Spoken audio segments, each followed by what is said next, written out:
Wait. Okay. Now, are we ready now? Are we ready now? I think I am. Hi! Welcome to Vanessa Jupiter's sitting room. Today I'm here with my friend Harvey. I'm sitting.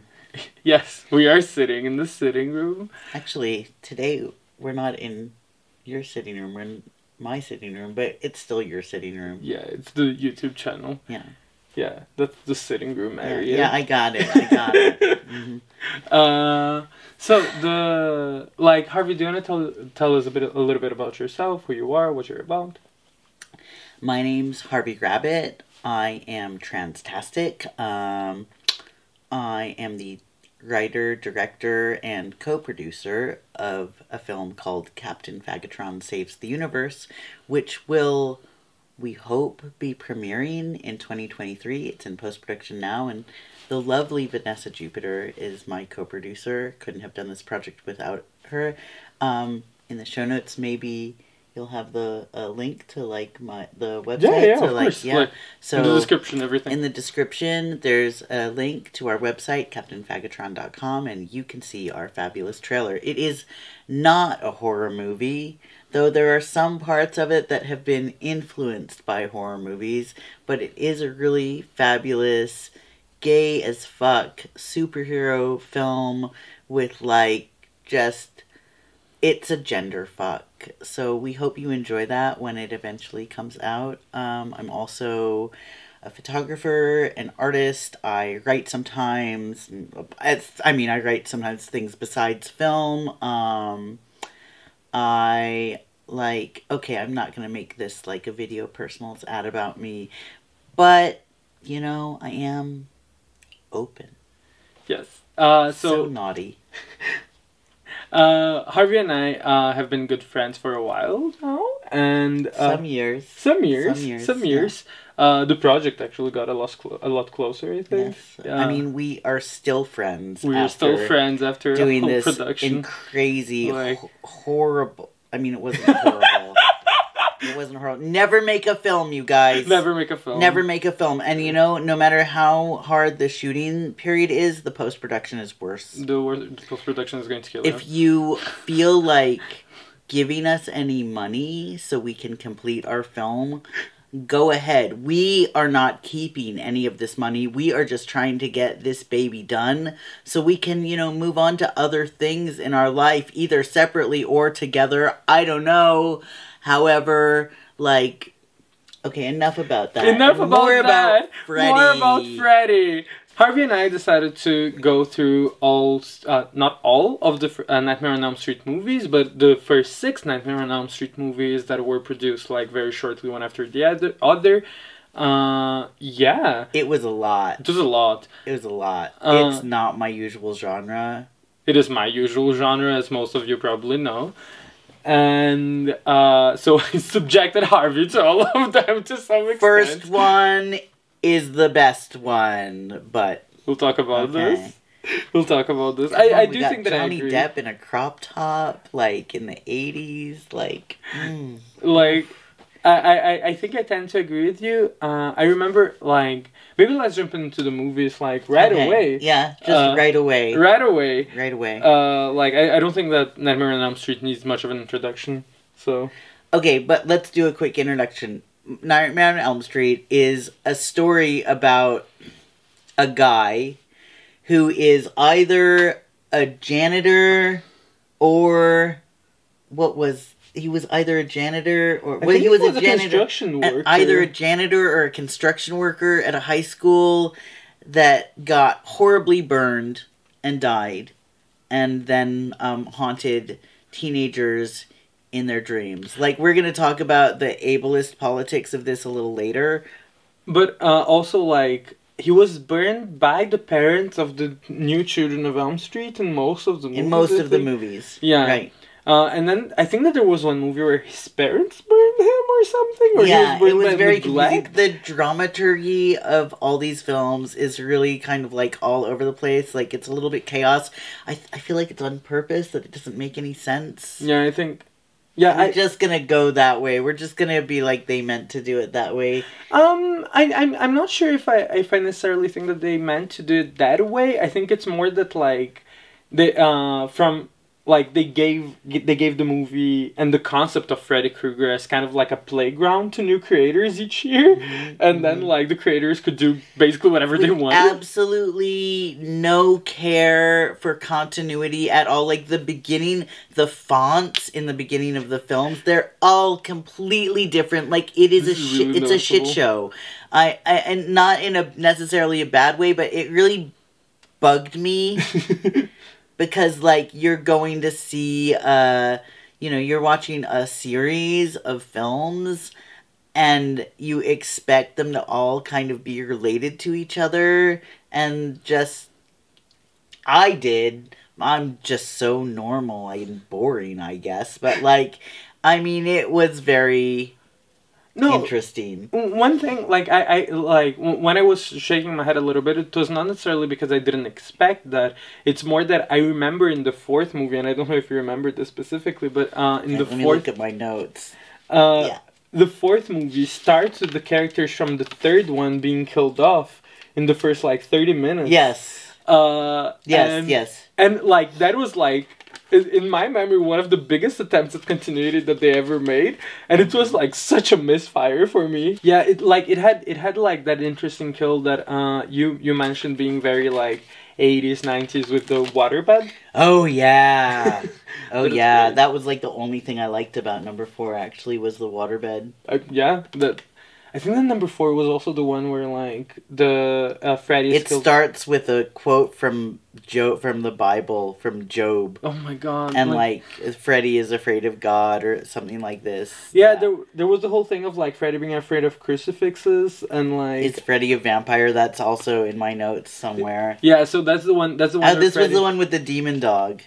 Is it? I don't remember the demon number dog. Number 4. It's the one with the demon dog. I believe you. Yeah. I believe your notes. There was like a demon dog that was like Freddy was a demon dog in one of them or something in this junkyard, and like this junkyard scene was so like the editor was asleep. What happened? And teenagers smoke in this universe. That was the one.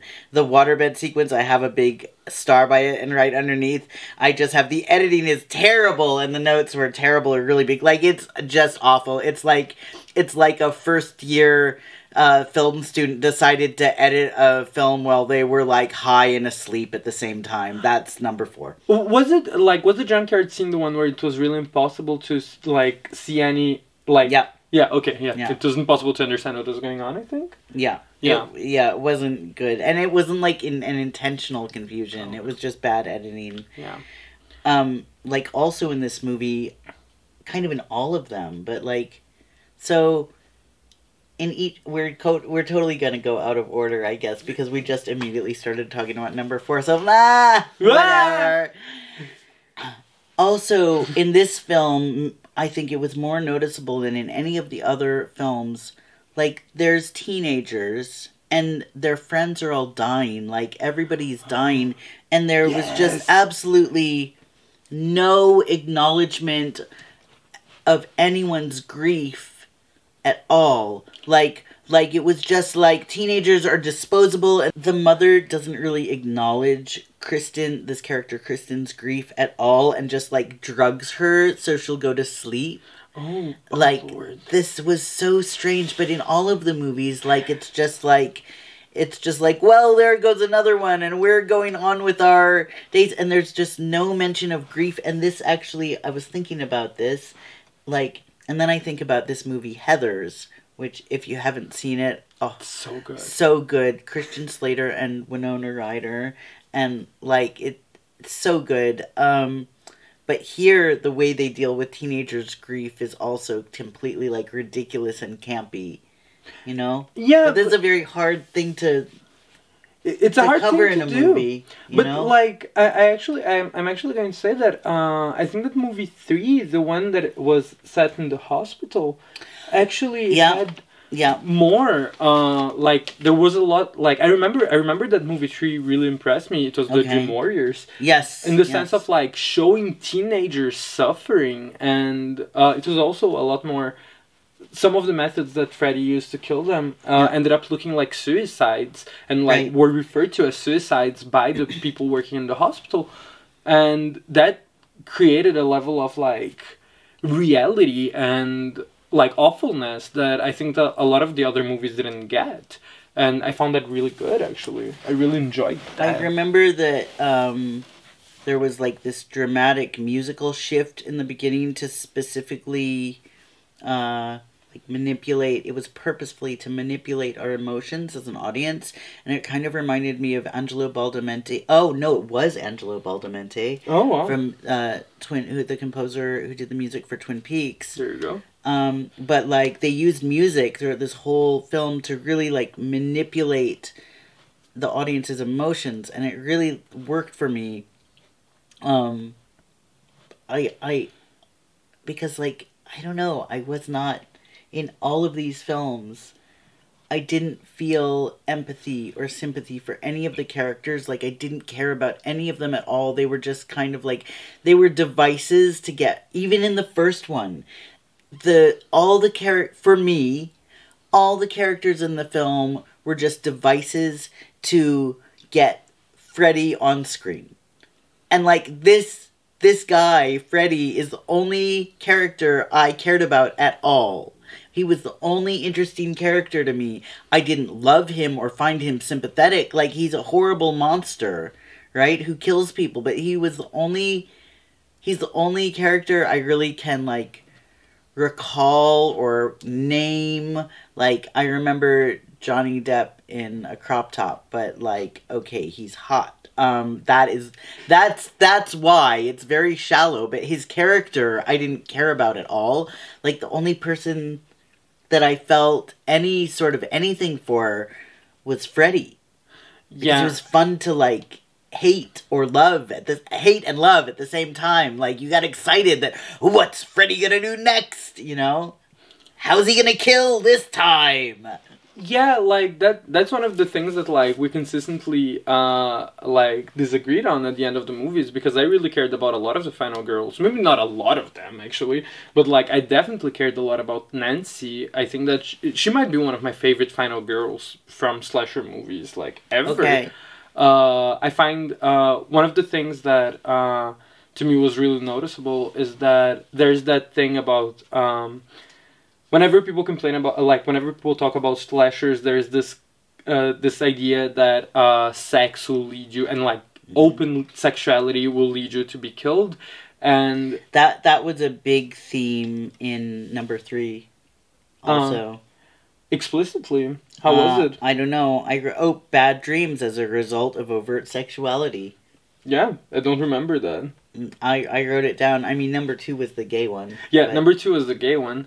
I like number 2. But like, there's this thing about when that criticism was leveled against John Carpenter because of Halloween. Mm-hmm. John Carpenter very specifically said like, this isn't about them having sex. This is about them being distracted and like not paying attention to the murderer out there. And to me, that is like so explicit in the first Nightmare on Elm Street movie, because Nancy is very clearly interested in having a sexual life. Yes. Like, she wants to have her boyfriend and stuff, but like, she just acknowledges that there's a bigger threat right now and there's no time for this. And I really like her. I think Pragmatic woman. Pragmatic woman. Yeah, I really like her. I really do. And yeah. I also wrote down in number 3, but it's kind of the same in all of them. Freddy is the only character who is having fun. That was in number 3, in Dream Warriors. Mm-hmm. That's interesting. What do you mean by that? I mean, everybody else is like dealing with all this trauma and like bad dreams and suicide and grief, and Freddy is just having the time of his life, going on a killing spree. Like, who's gonna fall asleep next so I can torture and kill them in a weird way, you know? And like, yeah, he's a good monster. Yeah. Let's talk about 1 and 2. Cool. Okay, so in number 1, I remember the gender dynamics, especially with the high school students, were so over the top. Oh. Yeah. And then there's this very familiar trope with like the parents are away and there's these unsupervised co-eds, and like you know exactly what's going to happen because we've seen this a million times. Even at this point in 1984, we'd already seen this before. Yeah. And then it was just so overacted and campy and melodramatic, and the music and the sound design were so, it's a number one. It's a beautiful film. It's so, the post-production in this with the music and the sound design and just the cut, like all of it, it's so good. I love Nancy's blue eyes as well. Like, they really call attention to it. Like, or at least I couldn't stop looking at her blue eyes that, like, yeah, almost like High School Musical blue eyes. Yeah. And then the last thing I wrote down was, like, maybe this film is about a woman freeing herself from her abuser. Yeah. Like, and I actually see that. I find that interesting. Like, I find the idea of Freddy as, like, an abuser figure, which doesn't work for every single one of the movies because there's zero consistency. But, like, whenever they go for that, I found it interesting every time, I think. Yeah, it works. Yeah. It works. And then, like, number 2 is, like, so you have number 1, and this kind of sets up this expectation of, like, how these movies are gonna be. And then you have number 2, and, like, it begins in a completely different way with a completely different font. So that, first is just like, okay, here, this is not like your usual kind of series of films, right? This is, and then there's this, like, the whole thing is so gay. So like, gay. over the top gay. And, like, there's so much homophobia, but the fact that, like, it's like, it's so campy also. It's, like, about this and that's a thing. I don't see that much homophobia in it. I feel like it like that. There's the thing that they gave like that the main character a girlfriend, and like she feels so shoehorned in. Yeah, like, yeah. She's a beard. A beard. She's a beard. She's a beard. Yeah. And so like for me the movie is just a story about like all these queer men like hanging out. Yeah, yeah. And then like let's see. There was one scene that was very much like a reference to Alfred Hitchcock's The Birds. I do not remember that scene in particular. There's a scene with all these birds, and yeah, and I think I wrote a time code 1428, but because I would. You can check it. But I don't know if that's a time code or not. That's just what it says here. But yeah, there's this totally like this reference to Alfred Hitchcock's The Birds, where there's all these. I think they're crows. Do you remember this? I'm not remembering. Okay, it was a long time ago that we watched this one. There were 6 movies to watch, and we watched them a while ago. And then there's there's the bar. Yeah. Don's place. Yeah. There's the BDSM bar, which is iconic. Shower scene that is so homo, and this towel and the shaver thing. The whole thing is just like gay as fuck. But it's not so campy. It's just like really poorly done. Yeah. Which I also love. Like I remember why it was homophobic. I just remembered the ending. Yeah, the ending was super homophobic. It was very much like heteronormativity will save the day. Like, right. That was the conclusion of Nightmare on Elm Street 2. Now I remember it. But the thing that was so interesting about Nightmare on Elm Street 2 is that men got killed. Yeah, I was about to mention that. And not women, because it's always that women are the ones who get killed. And brutally. Sometimes women get brutally murdered, and then sometimes a man gets murdered by the monster just as a side thing to get to the brutal kill of the woman. But in this one, all these men were brutally killed, and I don't want to sound happy about that. But in this context, of it being a different kind of a horror film, we're just only talking about horror movies here, and only this series of horror movies, I'm very happy to sound happy about that. I was very satisfied to see this movie killing mostly men. Here's the thing, in number 1, Freddy is the janitor at the high school, and in number 2, he used to work at a power plant. So like that was the first time where you're like, is this even the same? Like, is this the same series and the same movie? What's happening here? I remember it was horribly written. Like, the script is just hilariously bad. And like I just remember finding the second one really, like, I expected to love it so much because I knew that it was going to be the gay one. And well, aesthetically it was very beautiful. Aesthetically it was really pleasing, but there's like absolutely nothing good about the movie. But even aesthetically, I like, there were these scenes that were really nice, like the one that felt like a volcano, which was clearly miniatures, and like you know, with the rocks like holding the bus and the bus shaking and stuff like that. That was great, but at the same time, like, I compare it to like number 5, which is, I'm going to say it, I need to rewatch number 5, but I believe that number 5 might be my favorite, and number 5, the one thing that I remember specifically about that was that had my favorite aesthetics by really far, actually. Like, with the boy who becomes a motorcycle, for example. Oh yeah. Like, that is like really might be my top number 1 favorite kill from the entire series is the person becoming a motorbike. It had some sets. Number like, that's the thing. Yes, I see what you mean about the aesthetic of number 2 being good. But within Nightmare on Elm Street as a series, I think that Nightmare on Elm Street 2 is just underwhelming, even aesthetically. Yeah, I mean, the writing was really poor. And also, I think that one of the things that contributed to that for me was the lack of, like, proper dream scenes. Yes. Like, because in movie 2, it feels like all of these characters are hallucinating while awake, which, I mean, again, zero continuity ever. But because of that, like, there are so few dream scenes that are, like, good. Yeah, I do remember also that number 2 is the power of love destroys Freddy. Oh God! Like, and then the power of heterosexual love will save you is the message. It's like totally about conversion therapy. Ugh. Yeah, no, like that's the part that got bad. No, Yeah.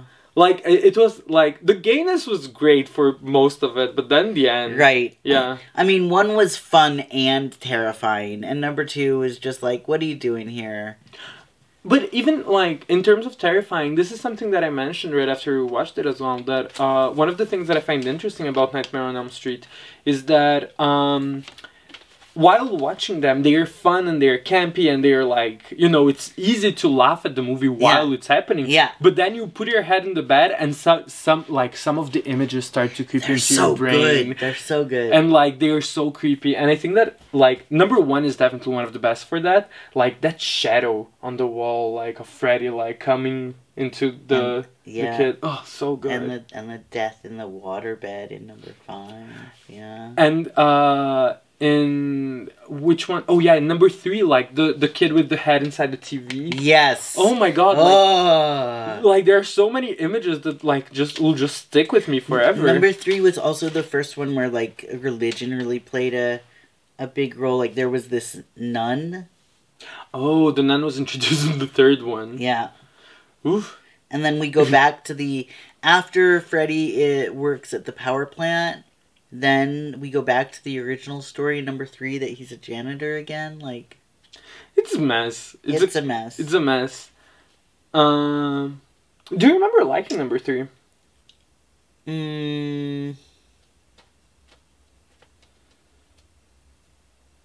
Yeah, I enjoyed it. Also in number 3, we have the backstory of Freddy, and Freddy is the birth of a rape victim. Freddy is the product of a rape. Yeah. Yeah. Yeah. And, like, oh,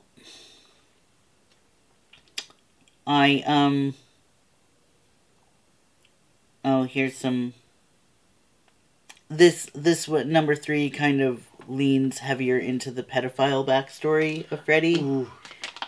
And I kind of don't like this, I guess now is a nice time to move into our Freddy. Stigma section? Yeah, for sure. Okay. I think that we should talk about Freddy as a character in general. Let's talk about Freddy as a character. And we're back. And with a slightly different appearance because, well... Technical difficulties. So, like, back to Freddy. Yes. Let's... Need to cool off to talk about Freddy. By the way, it's like...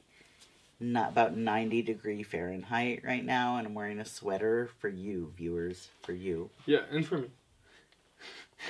And for you, Vanessa. Thank you. Freddy, like, is such an iconic character. Like, I think that the sweater by itself is like so iconic, and the look with the knives of fingers and stuff, all of it is just like. He became so instantly one of them, like, way before I had ever seen Nightmare on Elm Street. I definitely knew who Freddy Krueger was, and I grew up in Brazil. Like, that's, like, not everything not all of these U.S. American stuff get exported there.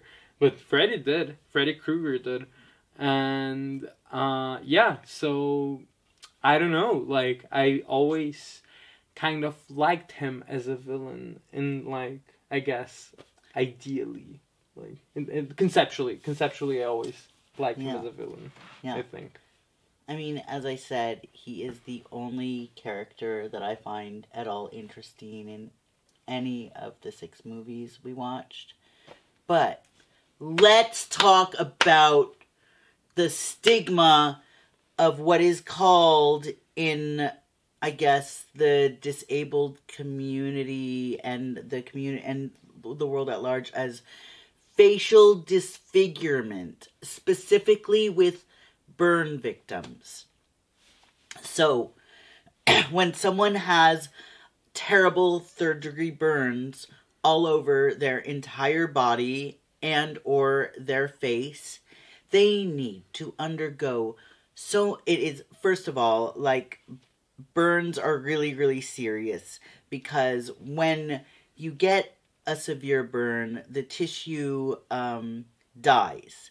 And when you have dead tissue on a living thing, the dead tissue sort of, it's a dead thing there, and it gets gangrenous, and so you can die from a very bad burn because you don't have enough healthy tissue left, right?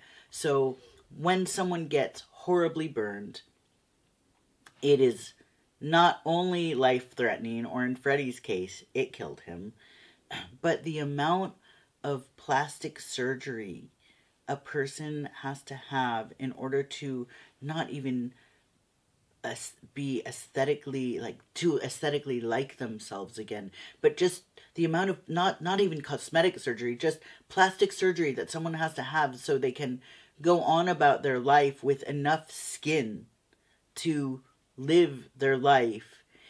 It is a lot of surgery, and there is always very severe scarring. It is better these days because we have lasers and things, but so I'm not a burn victim.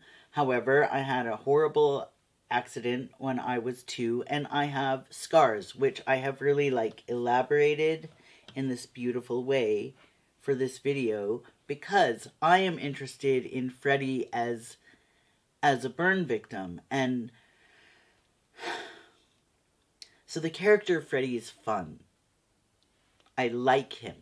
I want to see him in the movie. He's exciting to me. The problem with Freddy, though, is that his face, his burns, make him somehow terrifying. We see this again and again in The Phantom of the Opera, this trash musical by Andrew Lloyd Webber. If you haven't heard of it, consider yourself lucky. It is fucking garbage. Hi, my name is Harvey Rabbit. I have a lot of opinions. However, in this the character, the Phantom of the Opera, his face is so disfigured that he has to wear a mask on one side of it so nobody sees him, so he can, because he's so ugly and he's so hideous because he has a scar. Come on. right? There was also a thing in this Wonder Woman film where the villain, like, it was so traumatic to me, I just blocked it out. But she wears a mask, and then at the end she has some scar, and she's supposed to be just hideous, and that's what makes her evil. So, like, the fun thing about Freddy is he's not trying to hide. He's just like, yeah, I'm terrifying looking, and I have this, and deal with it. Like, he's a horrible, terrible monster, but he is owning it. And, like, I like this. But I still have very conflicted feelings about this whole... I have conflicted feelings about enjoying Nightmare on Elm Street because it propagates this idea that people with scars on their faces and people who look different and people with visible disabilities are frightening. And I am also a disabled person. We are not frightening. Like, we just look different sometimes. So I don't really see any positive representation to counteract this Freddy, even now. And it's like, how many decades later? 4 decades. It's been 4 decades, right? It's been 4 decades since, like, the first Nightmare on Elm Street came out. And I don't really see any positive representation of someone with facial scars or burn scars on their face, right? And I don't include things that I call disability porn, which are like, they're not porn with disabled people. Porn. Yeah. Inspiration porn, where you watch like the little child with one leg can have fun and play soccer, and wow, or the guy with one arm can do amazing ballet. And it's like, well, you know, like, you're an able-bodied person and you can't do ballet. So, nah. Like, this is ridiculous that, like, we're either terrifying or inspirational, but when do disabled people and people who look different get to be just people? Yeah. There is one show with Minnie Driver, actually, where the central character is... I haven't watched it in a while. It's a series, like... Okay, it's a TV series, so, you know, it's not great film, but whatever. We're not talking about great works of art. We're talking about representation. The main character is Minnie Driver's son. It's a whole family, but she's the only person I remember, the only actor I remember. So, this son has cerebral palsy, and he's not a victim. And he definitely has mobility impairments and things, and has an aid, and, like, the aid is also very well developed, and he's just a very well developed character with, like, his own ideas, and he's not inspirational, and he's not horrifying, and he just gets to be a character. So that came out, I think, in, like, the 2010s. What's the name of it? It's called Speechless. Okay. I think it's called Speechless. It's very good. The writing is good. And this is like one of the few positive representations in mainstream media I see. Also, there's a woman named Victoria Modesta. Oh, Victoria, if you see this, I love you. I love you. She is, she's like a fashion model and a musician and maybe a filmmaker. Channel 4 on BBC produced this video for Victoria Modesta called Prototype, which, like, the song is okay, but really it's about promoting her.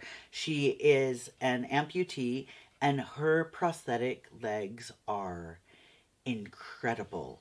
Incredible. One of them has, like, Swarovski diamonds all over it. One of them has a speaker in the knee. Another one lights up and there's, like, moths that are flying all around it. And in this video, she is, like, the all-powerful supervillain. I mean, like, it is a look at disability we don't usually get to see, whereas it's not about being inspiring. Oh, look at what this person can do. And if they can do that, then you stop complaining about your life. Because you know what? Everybody has a right to complain about their lives. Life is hard. So, like, it's not about this. And it's also, like, she is a super villain. She is a very powerful super villain in this video. But it's also not about her being terrifying. She is so sexy. And maybe my favorite scene in this video prototype, like, after you finish watching this, please Google Victoria Modesta prototype. Watch this. My favorite scene in this is, like, it's obviously, like, after kind of a sexy scene. You don't see the sexy scene, but she's naked, sitting on the edge of a bed with, like, her lover, and then there's some guy who's, like, leaving or something, but they just all had a crazy time, is what the story is supposed to be, and she's not wearing one of her prosthetics. She's just naked in bed, because, like, that's how people exist sometimes. Okay, it's media, and she's a, like, fashion model, so she's also wearing makeup and has her hair done, but, you know, she wasn't sleeping. Anyway, that's not what this is about. But, like, so this character, Freddy, it makes me have very mixed feelings, because I really love him. I really love to watch him just, like, commit acts of terror and violence. And at the same time, I would like to see him do these acts of terror and violence and not have to be a burn victim. I think that one of the things about, like, problematic representation, let's say, is I often like to talk about, like, moments that distract me and take me away from a story, because I remember specifically in the second Nightmare on Elm Street, there were a lot of close-ups on the burns on Freddy's face that distracted me, that every time that one of those happened, I was like, this is just bad representation. And I complained. Every time, I think. Every time I complained. Oh, yeah. There it is again. Yeah. And like, that's the thing, like, I think that often I will overlook bad representation, even when it's related to, like, things that I have experienced, if, like, it's done in a way that doesn't call attention to it. Right. Or, like, you see it, but then you're like, yeah, but the story is good enough, and, like, okay. There also, where they used that word? Yeah, like, that's what I was about to say, because, like, in the fifth movie, which, like, for me, like, it was 1 hour and a half of bliss. I was, like, glued to the screen, like, just in awe of everything. This was the one with the waterbed, right? No, the fourth is the one with the waterbed. Okay. The fifth is the one with the person who becomes the motorcycle. Oh, yeah. And the person becoming the bug. I mean, visually interesting, but but in the fifth movie, something that I didn't catch but Harvey did was that the word Scarface is used against Freddy, and I'm not sure if I could have caught that as, like, a serious insult, because I did not grow up as someone with facial scars in an English speaking country. Like, I grew up with neither of those two things. So I would not know the context of it. This term, Scarface, is, like, one of the most painful things from my youth. Is, like, just other children, my peers, calling me this name. Like, yeah. So then when I hear it in a film like this, it really takes me out of the film. Like, and makes me think, like, you really have to do that, you know, like, I think that anyone with scars on their face, who has had scars on their face since they were a child, because it's different if you have an accident as an adult, then, you know, if someone is calling you this name, you have a little more armor, but when you're first coming into the world, and kids can be mean, really mean, especially if you don't fit in and you look different. Like, this phrase, like, there's a famous movie called Scarface with Al Pacino. Al Pacino, right? Yeah, I think so. Like, and, like, yeah, it's a good film, I guess. I mean, I've seen it once, but I don't I don't ever want to talk about this film. Like, this phrase takes me out of, like, wherever I am, and, like, it's a lot of work to, like, not put me back into this time of just this severe bullying, and, like, remembering that, like, I look different than most people. And I just felt like it was a completely unnecessary and thoughtless thing to put in this film. Especially, like, to me, one of the things, I think that you might have mentioned right after we finished watching it, that, like, these movies, even though they are horror movies that are supposed to, like, not be made for kids necessarily, they will be being seen by kids. Yeah. And, like, if, like, one of the hero characters says that to the villain in the middle of the movie, that's bad on every level. Yeah. That's just, like, awful on every level. Also, it tells me that there was no one in the writer's room. There was no one on the production team. There was no one on the direction team that had any sort of facial disfigurement. And yet, the protagonist is a character that has severe burns all over his face. So he's not really supposed to be a real person. He's supposed to be a monster. And I get that. I'm not, as I said before, I watched all these films. I've seen the first Nightmare on Elm Street several times. I enjoy these movies. Okay? However, like, there are actually people who are horribly burned, and then they survive.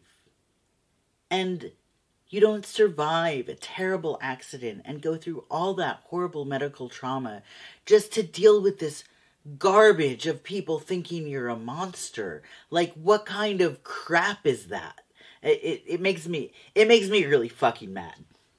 Yeah, so, like, and that is something I think about every time I watch these movies. Now, I'm a grown-up. I can differentiate between, like, okay, I'm, like, watching media and I'm enjoying part of it, but another part of it is garbage. Also, especially, I mean, like, coming a little bit away from, like, the talk of representation and stuff, especially, like, in the context of the Nightmare series, I think that even storytelling wise, like, if you're committed to watching all of these movies, like, you need to be ready for different stuff, and, like, yeah. So, like, I don't think that it will be possible for someone to enjoy all six of them, honestly, because they are so different from each other. So different. They are so different from each other. Also, on the topic of Freddy and stigma, like, so he's the victim, he's the product of a rape. Freddy's mother, in one of the movies at least, Freddy's mother was raped and the baby was Freddy. And, like, this is also, like, very stigmatizing, not only to rape victims, but to the children of rape victims, right? That somehow, like, you came from this bad thing where, like, again, your mother suffered a horrible, horrible act of violence. Something was taken from her that she can never get back, that will affect her for the rest of her life. And then either she chose to have the child, or she was forced to have the child because she couldn't get an abortion. Then, like, not only is the mother, like, a victim of a rape and then has this child, but then to just add to the monstrosity of Freddy, that, like, that is not fair. That is unnecessary. And, okay, so the burn part, I understand how, even though I don't like it, I understand this is part of the character. Mm-hmm. Right? But the backstory of him being the product of a rape, this is scheiß egal. Okay? Like, this just, it adds nothing. It adds nothing to the story, and all it does is stigmatize the victims of rape and the children who are the products of rape. It doesn't say anything at all about rape. It does not condemn the rapist, which is what we should be doing, like taking the responsibility of rape away from the victims who it happens to and putting it on the rapist like, hey, dude, you're afraid you might rape someone? Well, maybe you should go out with a friend so they can prevent you from doing that. You know, like, but this whole thing of, like, it just contributes to, like, it's her fault. Yeah. About this subject of rape. And it's totally unnecessary. It does not move the story forward. No, like, honestly, I barely remembered it by the end of watching all of the movies. It's just there as a little subliminal, like, misogynistic garbage. Yeah. Thanks, Hollywood. But we really expect that from you these days. Notice Vanessa Jupiter has a little star on her face now. Yeah. See, if you just get the tattoo, you'd never forget about it. Sorry. One of the reasons why we are watching the Nightmare on Elm Street why we decided to watch the Nightmare on Elm Street franchise is because we just produced a camp movie together. I love camp.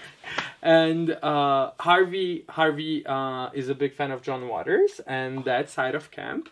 I'm a huge fan of horror movies, including when it becomes campy. And that's like... so we were coming from very different perspectives when, like, you know, looking at what camp could mean for each of us, I guess. Right. And we produced this movie that is very campy. Yeah. Very campy and cheap. Very cheap. I mean, the cheap was like...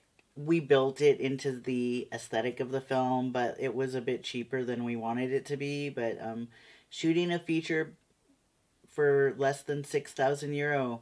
Don't do it. Don't do it. Don't do it.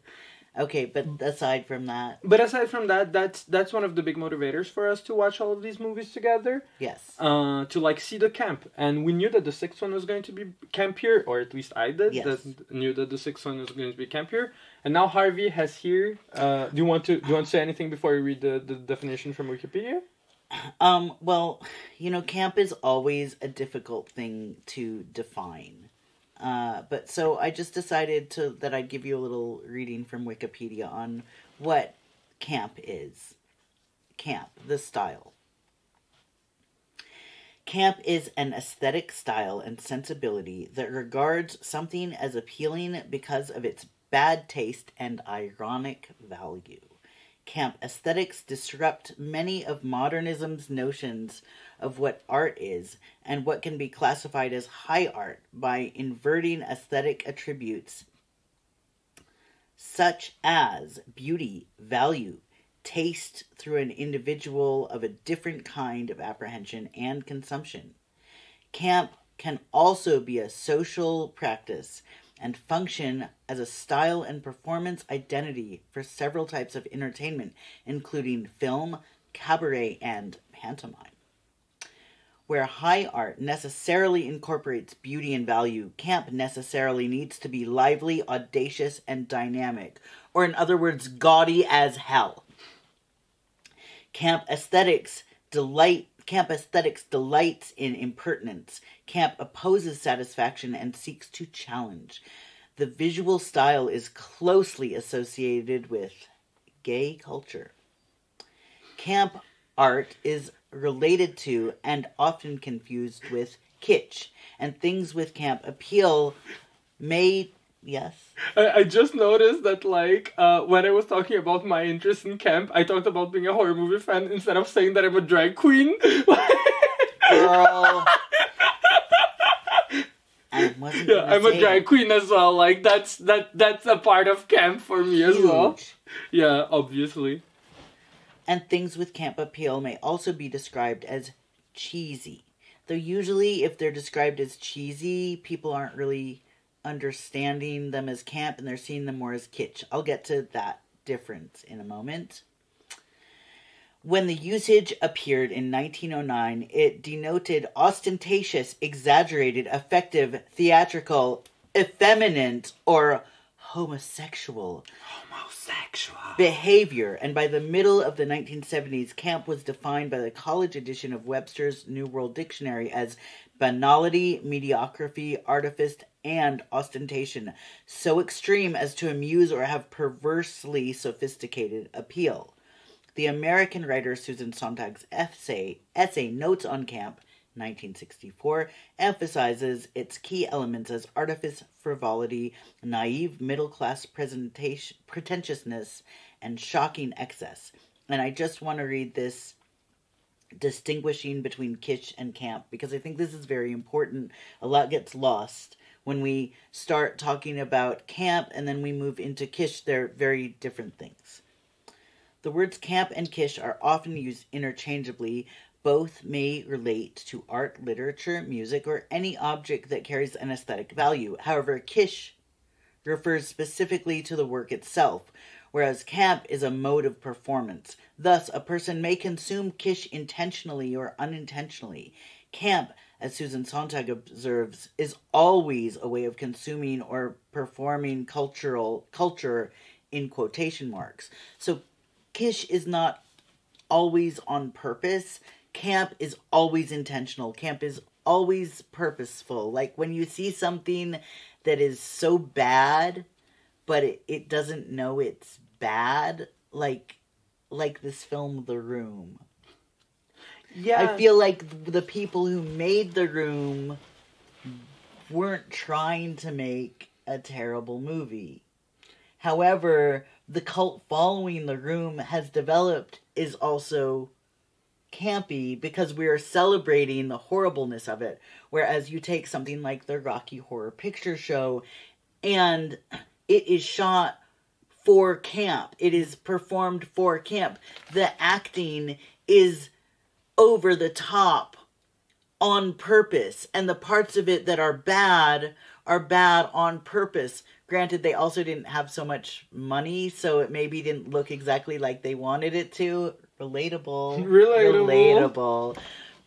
However, they were shooting it with an eye towards campiness and saying that, like, we are making fun of ourselves here and we are making fun of the horror movie genre and the musical genre in a way. Whereas with The Room, I feel like the film itself, it takes itself very seriously. But then, like, you watch it and you're like, how is this serious? So that was not intentional camp, but its cult following has made it camp, whereas the Rocky Horror Picture Show was intentional camp, and then it's gotten even campier. Also, like, when you see films like But I'm a Cheerleader, this is very intentionally campy, and they had a very high production value also. So, like, the colors, just everything is very over the top, and it's a film about gay conversion therapy that it doesn't exactly work out. But like, I always find this question of like the intentionality behind the camp kind of very complicated because like often we don't know, and I'm thinking of something like Riverdale actually, which like this show is a hot mess. Like to me, it's very obvious that like at least from the ending of season 1 onwards, I read everything that is happening as intentional. Everything. I feel like it didn't start off as camp, but then as it got more and more ridiculous, and it's just basically like a soap opera now. It's like so campy, and like also the colors and like everything is very over the top. I think about like a soap opera my mother used to watch when I was a child. I think it was called Days of Our Lives. Days of Our Lives, the soap opera that exists. Yes, it exists. It does exist, but I think that's the one she watched. There were a bunch of like daytime soaps, right? When people I guess people still watch TV and these soaps are still on, but we didn't have TiVo or anything. So I remember, like, she'd record her soaps during the day, and then, like, she'd watch them in the evening in bed, and, like, and this show was so, like, it's a soap opera about people having affairs, and, you know, then, like, the writers run out of things to do, so suddenly someone is, like, possessed by a demon or whatever, and, like, it's like it didn't start off as camp until they got bored or they ran out of ideas. And then they started doing like all this ridiculous stuff. But I don't know if it was actually supposed to be, like, it didn't really have an eye towards camp, but it was campy. But yeah, but like that's why I find, like, I always find the idea of distinguishing camp between intentional or unintentional complicated to the point of like impossibility almost. In the sense that I'm thinking right now something else that I thought, because you mentioned soap operas, and Yeah. I'm from Brazil, so obviously I am familiar with soap operas as well. Thank you very much. Like, I grew up watching some telenovela. Okay, however, I've been recently watching a bit more Bollywood movies. Okay. And they have their own aesthetic that, like, to my Western eye, sometimes would very easily read as camp. Like, the whole thing of, like, hyper-emotionality and stuff. But can we consider it as camp when it's, like, ingrained in the culture itself? And, like, it is clearly intentional. They're clearly, like, going for the hyper-emotionality, and they know that they're doing that. However, when does it become camp? Like, is it only a matter of intentionality? That's something that I think sometimes about. I mean, I think something can be campy. Like, we can perceive things as camp, but that wasn't the intentionality in the first place, right? Like, okay, so take Reefer Madness. Yeah. Not the musical, but the original film that is from, I think, what, 1950? I don't know. I have never seen it. I know about it, but... It came out in 1936, and it was about how marijuana is bad, and it might make you fall under the influence of listening to jazz. That is a direct quote, right? And then there was all this, like, horrible racist stuff in there also. Yeah, that I don't want to get, it's painful. I don't want to get into that. But this movie in 1936 was a super serious anti-drug, racist anti-drug movie about the evils of marijuana. It was not campy then, but you watch it today, and, like, partially, like, the acting styles and the writing styles of our movies today are very different, but, like, this movie is ridiculously campy, so much so that they, in, like, what, 2000-something, 2004, maybe, they felt they should make a musical out of it that is a comedy, which is, as far as musicals go, I don't musical know. adaptations of movies sometimes are often are a mess, in my opinion. Yeah, it's not. Though I only remember one song from it, so I don't think I was super wowed by it. However, I am a bit of a musical fan. So. To keep track of both my YouTube channel, where I recently posted something about Sunset Boulevard, and of our little Andrew Lloyd Webber hate train here, I will say that, like, the Sunset Boulevard musical, I haven't seen actual recordings of it, but the track list of it is absolutely disservice to the movie and the story. So I have little faith in these. Okay, do you want to mention anything else about Reefer Madness, or shall we go back to Nightmare on Elm Street? Let's. We were talking about camp, which Andrew Lloyd Webber is not. Yeah, I guess not. I had a friend who was like, "Oh, you're listening to musicals? What?" No, it doesn't hit the mark. No, I don't think I had a friend who I was like, "Oh, I'm looking at, like, listening to musicals while I clean," and, you know, like, something with a story, like, I've already done Rocky Horror Picture Show and the Book of Mormon. We'll talk about camp, and she was like, "Oh yeah, Starlight Express." I don't know Starlight Express. It's possibly Andrew Lloyd Webber's worst. It's worse than Cats. It's about trains, but they're characters, and they're like... I heard of it. It's like, it's not even funny as a joke. Like, but like, okay, I'm going... We're getting really off topic here. I'm sorry about this, but, like, isn't in Cats... Couldn't you consider that the cats in Cats are not cats, they are cats? The same way that, you know, that's supposed to be in Camp? Cats. Isn't that the whole thing? Of, like, it's not a lamp, it's a lamp. That's not part of camp? It's always in quotation marks. Yeah. Aren't they cats? Yeah, I feel like in every, like, I feel like with cats, it takes itself too seriously.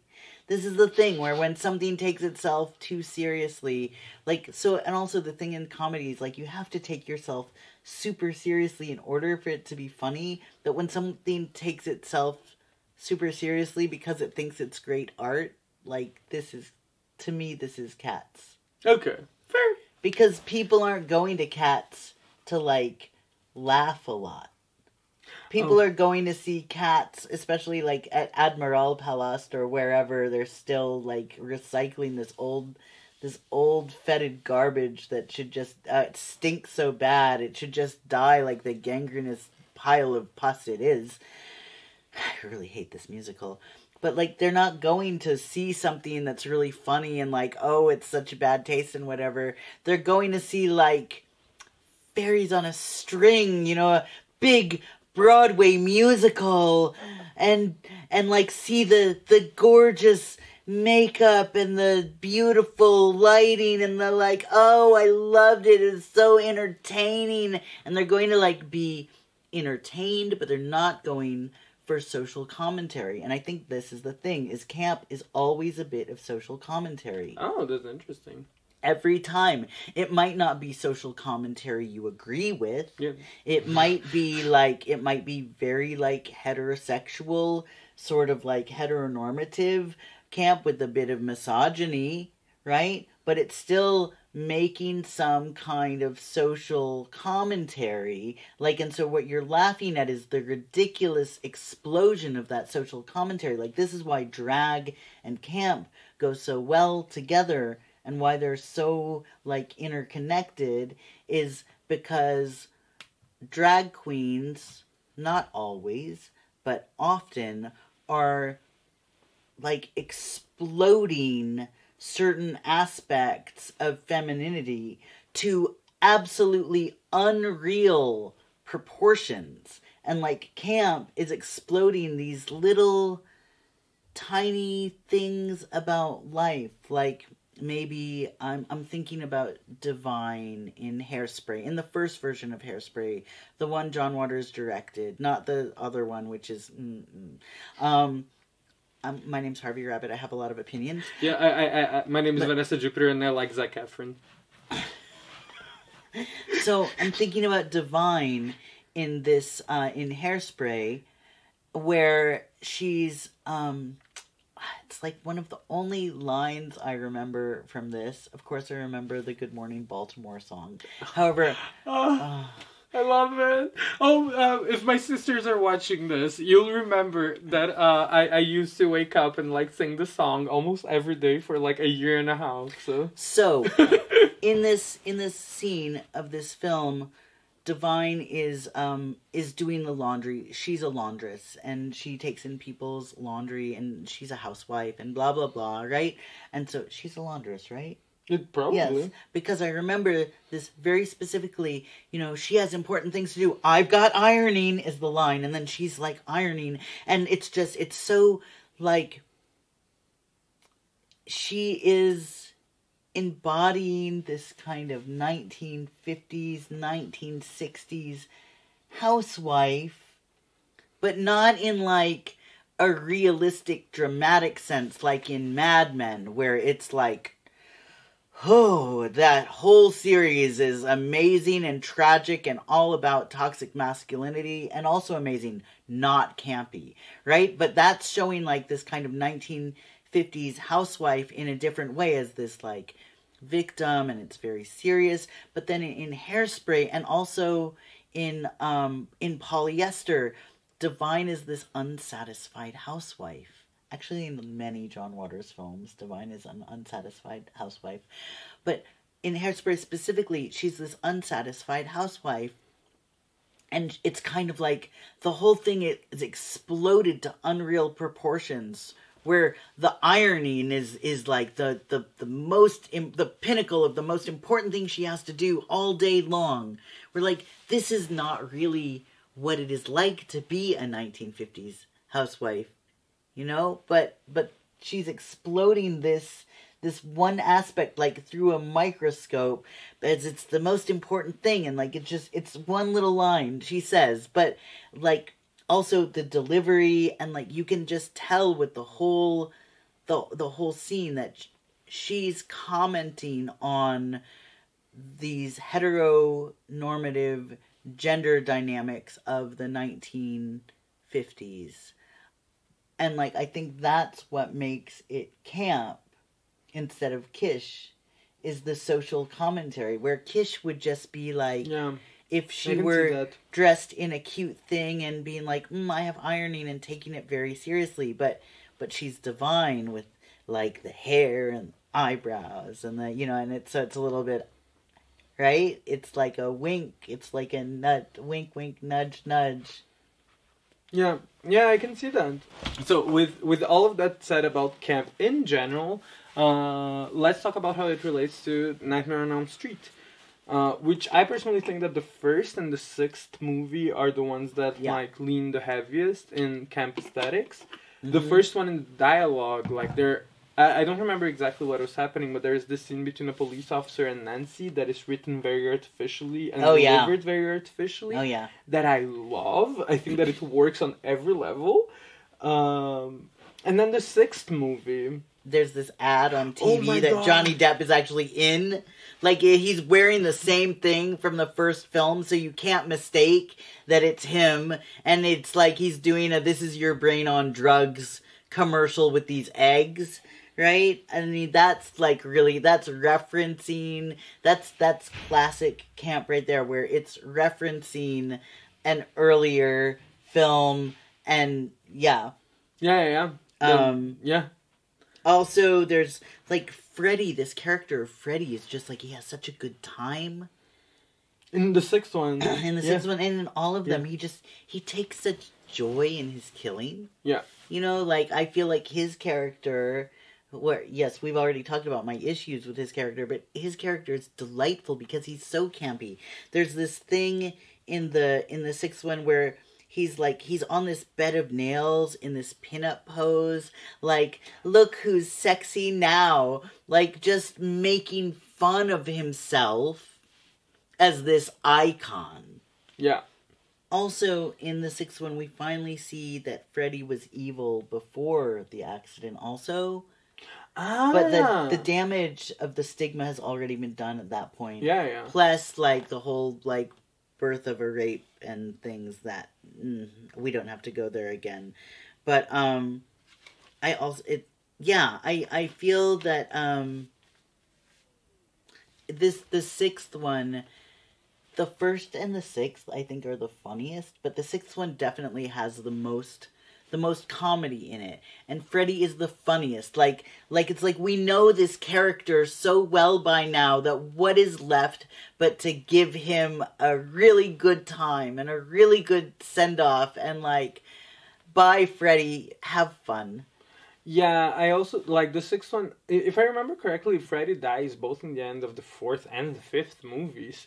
Maybe the third. I think that Freddy dies in the end of the third, the fourth, and the fifth movies. And by the sixth, I think that it was this point where, like, it's just, like, pure nonsense. Totally. Like complete nonsense comedy of, like, they aren't even on Elm Street anymore, like, right? They're, like, traveling somewhere around. else. Yeah. But, like at this point, it's just, like, it's totally, we admit, like, the film admits, like, okay, this is ridiculous. You're just here to watch Freddy slice and dice people, and you're here, like, Freddy really is the star of this movie, like, we know that you're here for Freddy, we know that you don't really care about the other characters, you just want more Freddy, and it delivers. Yeah. It really delivers. Like, he just has such joy. Yeah. I remember the video game scene in the sixth one, which was really memorable as well. The blood television?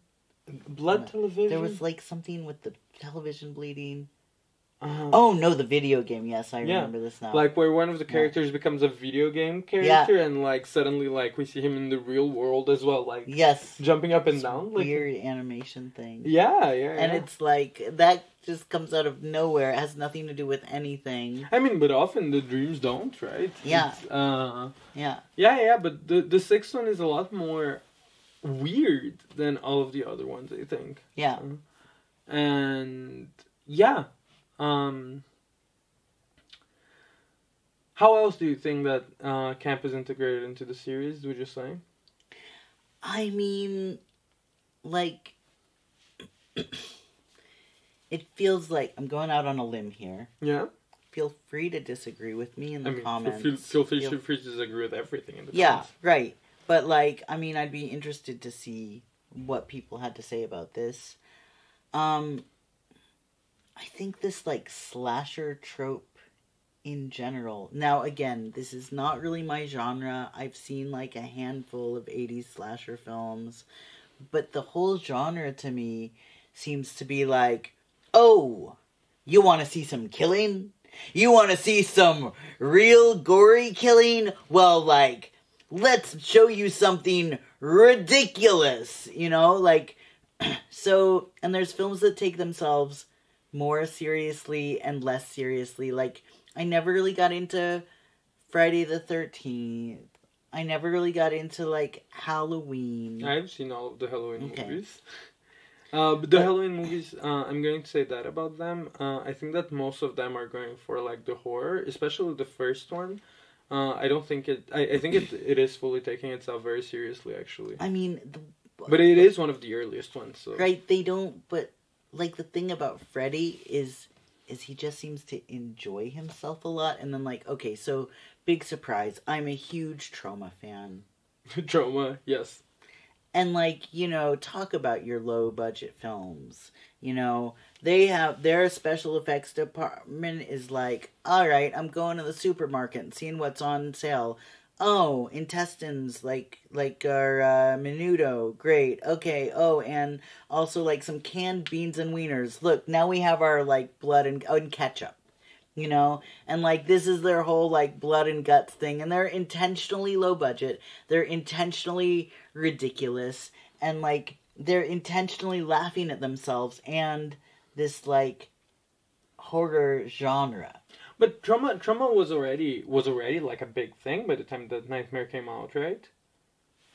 I think that Trauma started in the early 80s, no? Or like... Well, the first Nightmare on Elm Street, let's do a quick Google. The first Nightmare on Elm Street was in 1984. Mm-hmm. Trauma Films. First film. Lloyd Kaufman. If you're watching this, I think you're great. Trauma Entertainment. Founded in 1974. There you go. That does not necessarily mean... Doesn't necessarily mean much. When did Toxic Avenger come out?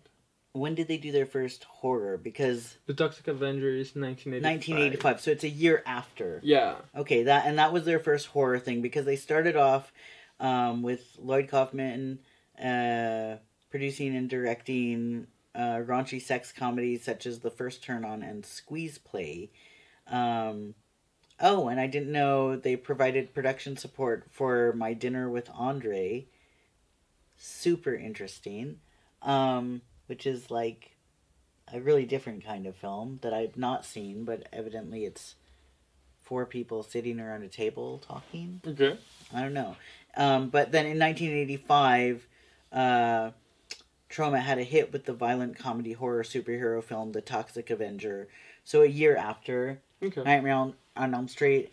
And wow, The Toxic Avenger, this film is great. And ridiculous. And like, if horror and camp, like, it is not scary. But it is, well, it depends on what you think about scary. It is very gory and very ridiculous. And also kind of like very timely when you think about where we're at with the environment these days. Oh. Yeah. I actually haven't seen The Toxic Avenger yet. But... Well, I guess we're gonna have to do maybe we have to do another thing together where we watch The Toxic Avenger. Yeah, we'll have to talk about that. Yeah. But wait. In terms of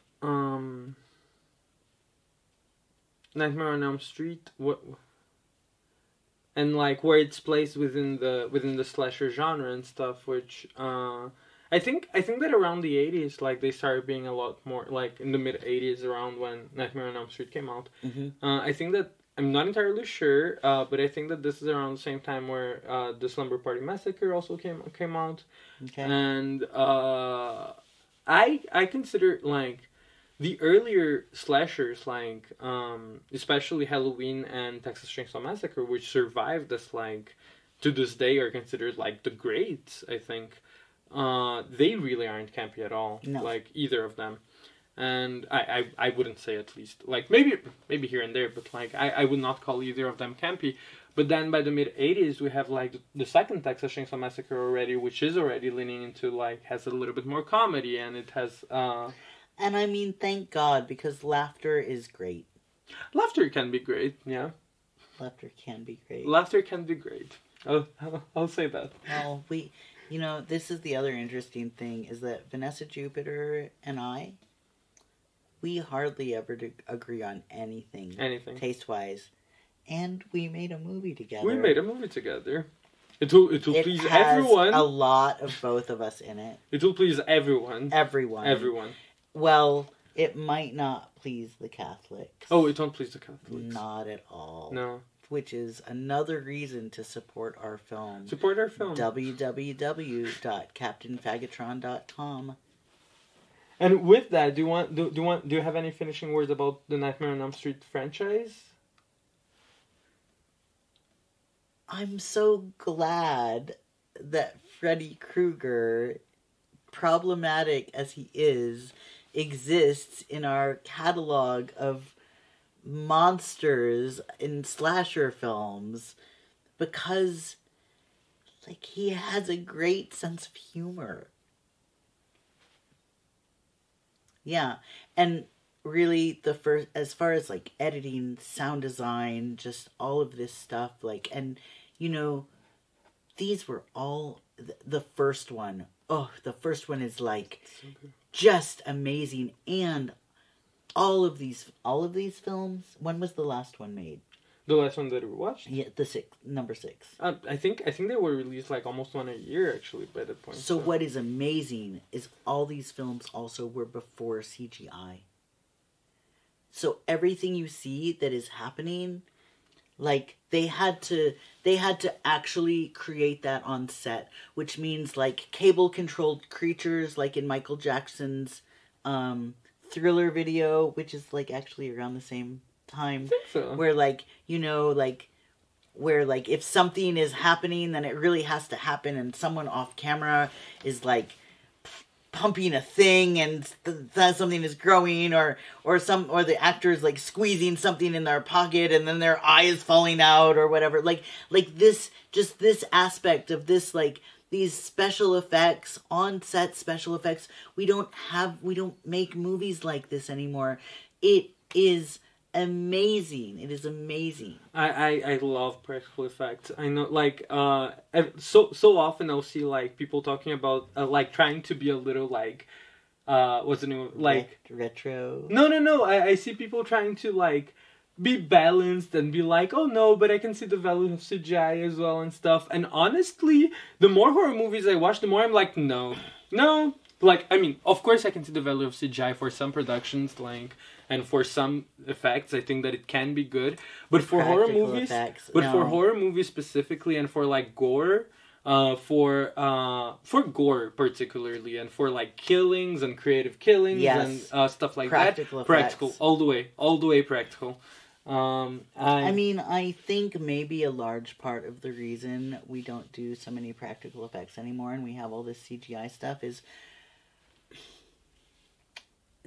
practical effects take a longer time on set, and you have to be paying more people to be on set. And like, oh my god, the film set, like, this is just, no matter how stressed out I get at my job now, like, nothing is as stressful as a film set. Nothing is as stressful as a film set.